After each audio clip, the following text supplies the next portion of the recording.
Frédéric Gauss dijo: "No es el conocimiento sino el acto de aprendizaje, y no la posesión sino el acto de llegar allí, que concede el mayor disfrute". Bienvenido a este video. Acá hablaremos sobre la ley de reciprocidad cuadrática. Comencemos.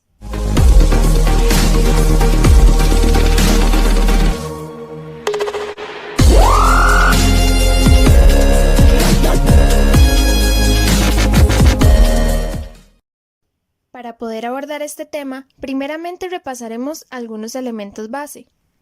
Por ejemplo, ¿recuerdas qué es un número primo?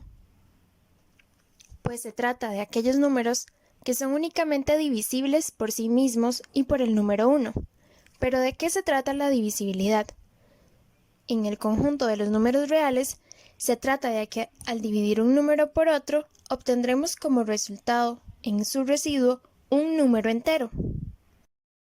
Una de las curiosidades sobre estos números primos es que si suponemos que existe un k que pertenece a los números enteros, cualquier número primo se puede expresar ya sea de la forma 4k más 1 o de la forma 4k más 3. Y bueno, de estos números primos podríamos encontrar infinitos en el conjunto de los números reales. Sin embargo, por otra parte, tenemos el concepto de resto cuadrático.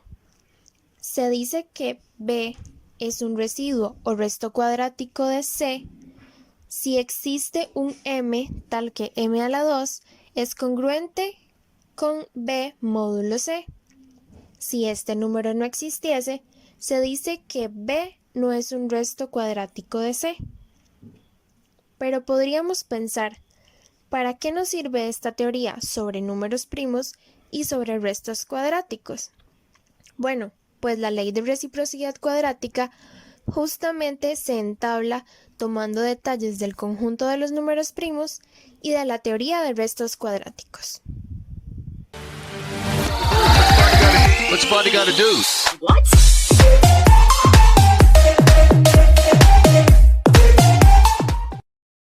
Aunque de esta ley se quisiera mencionar algún autor específico, en realidad existen muchos personajes que contribuyeron a la formulación de su teoría.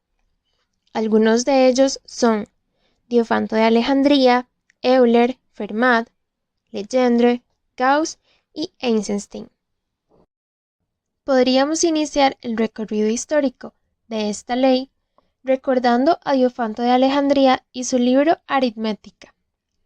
Justamente en el problema 14 del libro 6 se prueba la ecuación x a la 2 más y a la 2 igual a 15, diciendo que ésta no tiene soluciones enteras. Es decir, no existen un x y un y que pertenezcan a los números enteros, tal que esta ecuación tenga soluciones. Pero esto se puede generalizar diciéndolo de la siguiente forma. Si a es un entero que tiene forma 4k más 3, la ecuación a igual x a la 2 más y a la 2 no tiene soluciones enteras. Pero bueno, si a es un entero, perfectamente podría ser también un número primo, por lo cual se dice que la ecuación p igual x a la 2 más y a la 2 no tiene soluciones enteras cuando p es de la forma 4k más 3. Y aún podríamos profundizar más lo que acabamos de decir, pues si ningún primo de la forma 4k más 3 cumple la ecuación que dijimos, quiere decir que cuando esta ecuación tenga soluciones es porque este primo tiene la forma 4k más 1, donde claramente k pertenece a los números enteros. Todo el camino recorrido por Diofanto permite a Fermat estudiar sus ideas y desde ellas plantear nuevos métodos, problemas y conjeturas matemáticas nuevas. Dentro de ellas se encuentra la primera ley complementaria a la ley de reciprocidad cuadrática, la cual obviamente en su tiempo no se conocía con este nombre. Alrededor de 1640, Fermat escribe una carta a Mersenne, en la que señala las palabras que se muestran en pantalla, que si lo quisiéramos traducir a nuestro idioma, diría: cualquier número primo que exceda en una unidad a un múltiplo de 4 es solo una vez la suma de dos cuadrados y es solo una vez la hipotenusa de un triángulo rectángulo. Algunos de los lemas complementarios son los que se muestran a continuación, en los cuales es evidente la influencia que Diofanto tuvo en las formulaciones de Fermat, pero también Fermat va a influir en un siguiente personaje. En este caso se trata de Euler. De hecho, él toma muchas de las investigaciones de Fermat para analizarlas, pues éstas permanecen sin explicarse desde la muerte de Fermat. En particular, Euler toma la idea de los primos que tienen la forma x a la 2 más ny a la 2, para lo cual Fermat había trabajado un poco la idea con n igual a 1, a 2 y a 3, pero es Euler quien viene a formalizarlas un poco más. Y de hecho, acá estamos con uno de los principales influyentes en la teoría de la ley de reciprocidad cuadrática, pues en 1754 es cuando él prueba esta ley.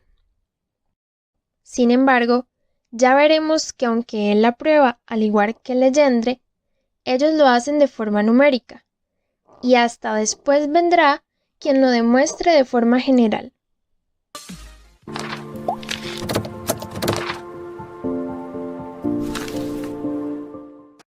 En fin, caracterizamos a este personaje pues es él quien entre 1754 y 1772 enuncia por primera vez esta ley.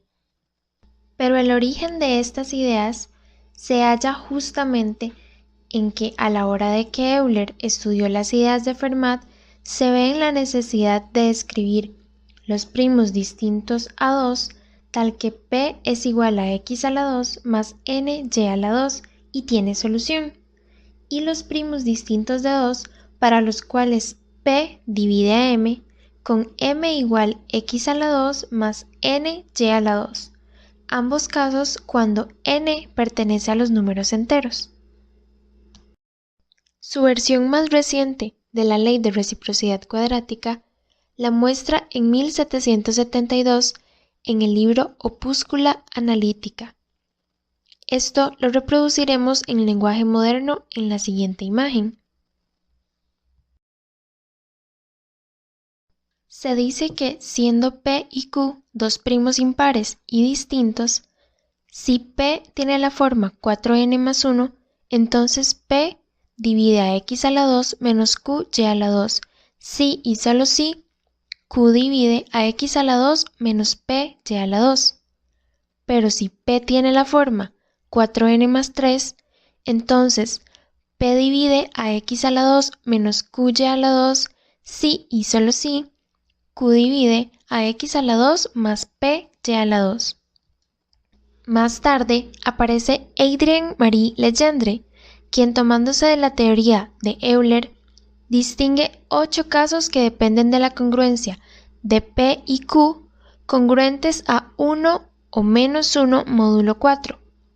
Además, este personaje introduce una nueva notación para expresar la ley de reciprocidad cuadrática. Pero ahora nos encontramos con uno de los mayores exponentes de esta ley, quien es Frédéric Gauss. Gauss está tan impresionado con el resultado de este teorema que lo llama teorema áureo.